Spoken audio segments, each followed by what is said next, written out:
يعني ظليت فترة أبات بالكاظم، بكربلاء، بالنجف، لأن ما عندي مكان.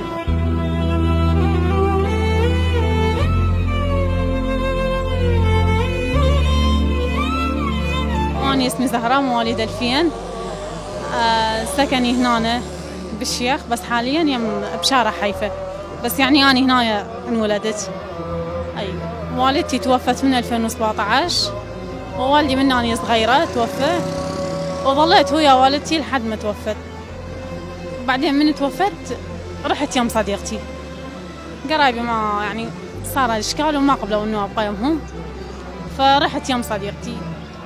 يعني ظليت فترة أبات بالكاظم، بكربلاء، بالنجف، لأن ما عندي مكان.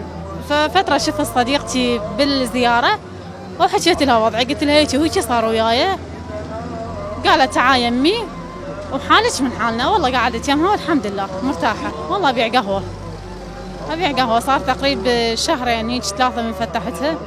أفتح ب3 العصر لو بال4 وأعزل ب12 بالوحدة بالليل حسب الشغل. بالعكس شجعوني على هذا الشيء، يعني خلينا نقول إنه كسرت قاعدة إنه هاي القهوة للولد مو للبنية، فظليت إنه أشتغل بيها وأبيعها. والله هدفي إنه أعتمد على نفسي، أستقر، أعيش حياتي مثل ما أنا أريدها.